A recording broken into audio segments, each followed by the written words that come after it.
कोसी नदी को बिहार का शोक कहा जाता है। जब जब ये नदी उफान पर होती है, राज्य में नई तबाही जन्म लेती है।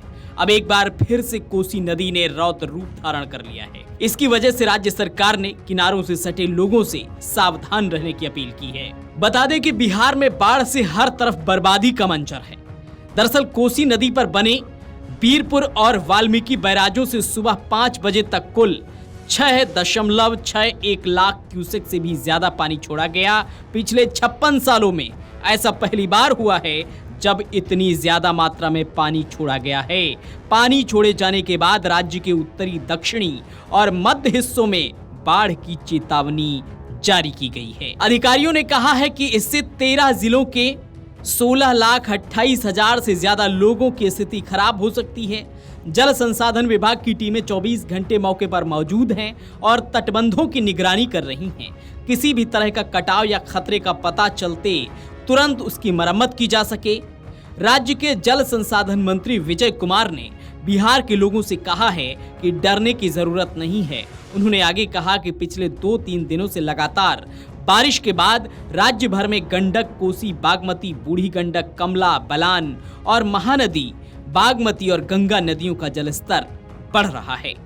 नेपाल बाढ़ का जिक्र करते हुए उन्होंने कहा कि नेपाल के कारण सीमावर्ती जिलों में कई स्थानों पर नदियां खतरे के स्तर को छू रही हैं या खतरे के स्तर से ऊपर बह रही हैं।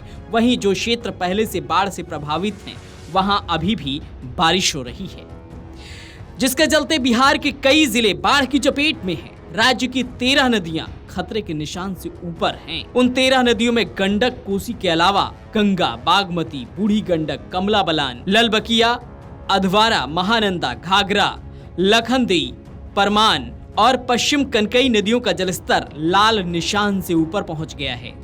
देर शाम तक इन नदियों के जलस्तर में बढ़ोतरी हो रही थी, जिसके चलते इन नदियों के तटबंध पर बसे गांव बाढ़ की चपेट में आ गए हैं। वहीं दूसरी तरफ कोसी और गंडक नदी में जलस्तर बढ़ने के बाद आपदा प्रबंधन विभाग के अपर मुख्य सचिव प्रत्यय अमृत ने संबंधित जिलों के डीएम के साथ वीडियो कॉन्फ्रेंसिंग के माध्यम से समीक्षा बैठक की।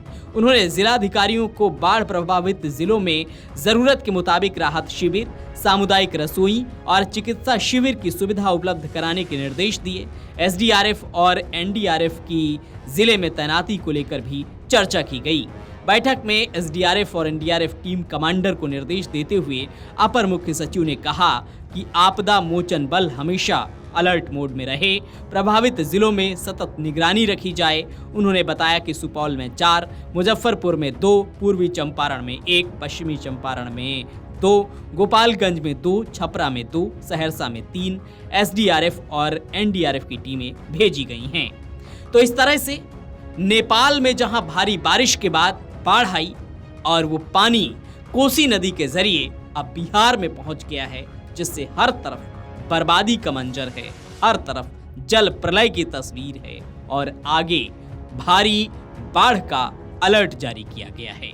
वीडियो डेस्क अमरउजाला.com। अगर आप ये वीडियो YouTube पर देख रहे हैं तो हमारे चैनल को सब्सक्राइब कर बेल आइकन दबाएं और Facebook पर देख रहे हैं तो हमारे पेज को लाइक करें।